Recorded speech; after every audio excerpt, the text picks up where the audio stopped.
धीरेंद्र शास्त्री जिस स्कूल में पढ़ते हैं उस स्कूल की प्रिंसिपल मिल गई। आपके सोचने से पहले लिख देती है, मोबाइल का पासवर्ड तक जान जाती है। एंकर श्वेता सिंह के बचपन की दोस्त का नाम बिना कहे खोल देती है। रूबिका लियाकत मन में कौन सा गाना गुनगुनाती है उसे सब पता होता है। वो दिल्ली में बैठकर अयोध्या पहुंच जाती है। महंत जी की कुंडली मिनटों में बता देती है। कौन है 33 साल की वो महिला माइंड रीडर जो है धीरेंद्र शास्त्री से भी बड़ी जादूगर। पर्चे लिखने वाले सीजन में अब की बार बाबा नहीं, एक बेटी की चर्चा सबसे ज्यादा है।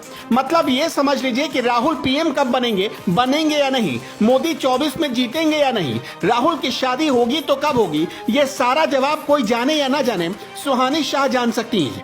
कौन है सुहानी शाह जो धीरेंद्र शास्त्री की तरह 3 दिनों से टीवी पर छाई हुई है। आपके मन में जो गाना चल रहा होता है सुहानी उसके बोल का पता पहले ही लगा लेती है। आप किसी के बारे में सोचते हैं, जिसके बारे में सोच रहे हैं उसके बारे में भी सुहानी पहले ही जान जाती हैं। मन की बात, सवाल, जवाब, हर चीज 33 साल की सुहानी सिर्फ 10 सेकंड में लिख देती है। सुहानी क्या कर सकती है इसका परफेक्ट एग्जाम्पल है आज तक की एंकर श्वेता सिंह। सुहानी शाह मुंबई में अपने घर पर बैठी हुई थी, श्वेता सिंह नोएडा के अपने स्टूडियो में बैठी हुई थी। सुहानी ने कहा, श्वेता अपने बचपन के दोस्त का नाम सोचिए। श्वेता सिंह के बताने से पहले सुहानी ने एक स्लेट पर उनके दोस्त का नाम लिख डाला। श्वेता ने दोस्त का नाम बताया, उसका नाम निकला दिव्या।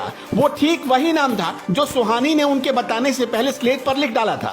ऐसा कोई फ्रेंड के बारे में अभी आप सोच सकते हैं, और मैं चाहती हूँ आप अपने मन में एकदम रिलैक्स हो, क्योंकि मैं अभी आपको ज्यादा देख नहीं पा रही हूँ। जी मैं सोच रही थी दिव्या। मैंने आपके बताने के पहले यहाँ पर एक नाम लिखा था और वो है दिव्या। एबीपी न्यूज पर अयोध्या से हनुमानगढ़ी के महंत राजू दास जुड़े थे। एंकर रूबिका लियाकत से वहां मौजूद एक दर्शक ने पूछा कि राजू दास जी से पूछिए कि वो संत कब बने। सुहानी ने महंत राजू दास को कहा कि आप मन में वो साल सोचिए। राजू दास के बताने से पहले सुहानी ने उस साल को स्लेट पर लिख डाला था। वो साल था साल 1994।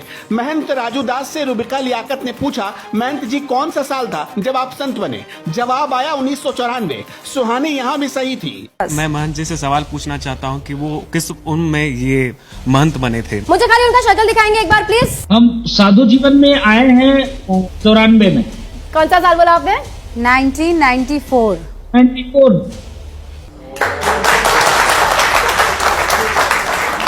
धीरेंद्र शास्त्री बिना बताए पर्चे पर मन की बात जैसे लिख देते हैं, ठीक उसी तरह सुहानी शाह भी बिना बताए ही आपके मन में क्या चल रहा है वो जान जाती हैं और लिख देती हैं।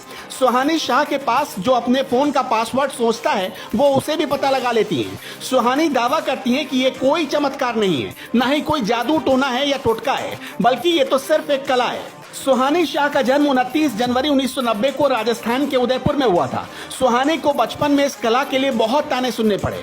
पहली स्टैंडर्ड के बाद सुहानी ने स्कूल जाना तक छोड़ दिया। घर वालों को आस पड़ोस के लोग आकर कहते थे, अपनी बेटी को कंट्रोल रखो, काला जादू करने लगी है। लेकिन सुहानी शाह को उनके घर वालों से हमेशा सपोर्ट मिला और आखिरकार वो जो करना चाहती थी उसी फील्ड में आगे बढ़ने लगी। सिर्फ आस पड़ोस के मिलने वाले लोगों के ताने की वजह से एक दिन सुहानी का परिवार उदयपुर से गुजरात जाकर शिफ्ट हो गया। पिता एक फिटनेस ट्रेनर हैं, माँ हाउसवाइफ हैं। गुजरात में ही पहली क्लास तक सुहानी शाह की पढ़ाई लिखाई हुई। वहीं पर उन्होंने इस कला में महारत हासिल की। 33 साल की उम्र तक सुहानी ने देश भर में करीब 5000 से ज्यादा स्टेज शो किए। वो ये दावा भी करती हैं कि धीरेंद्र शास्त्री जितना कर सकते हैं उससे ज्यादा एक कलाकार जानता है। सुहानी जब 7 साल की थी तभी उन्होंने जादू दिखाने वाला स्टेज शो शुरू कर दिया। बड़ी होकर सुहानी ने गोवा में सुहानी माइंड केयर नाम से क्लिनिक खोल दिया। करीब 9 साल तक क्लिनिकल हिप्नोथेरेपिस्ट बनकर सुहानी ने अपना क्लिनिक चलाया। ताजुब इस बात पर है कि सुहानी अगर बाबा शास्त्री की तरह भगवा चोला ओढ़ लेती, टीका लगा लेती, टोपी पहन लेती तो वो भी आज बड़ी बाबा होती। सुहानी अगर खुद को धीरेंद्र शास्त्री की तरह एक जादूगर बना लेती तो शायद धीरेंद्र शास्त्री की तरह बैठकर लोगों का इलाज भी करती। यानी सुहानी के हिसाब से धीरेंद्र शास्त्री जो करते हैं वो कोई चमत्कार नहीं है, बल्कि एक हाथ की सफाई है। धीरेंद्र शास्त्री पर समाज के बहुत बड़े वर्ग की आस्था है। बहुत से लोग ऐसे भी हैं जो सुहानी की बात से इत्तेफाक रखते हैं। मतलब विज्ञान और चमत्कार के बीच एक द्वंद्व के हालात पैदा हो गए हैं। इनमें से आप किसके साथ है?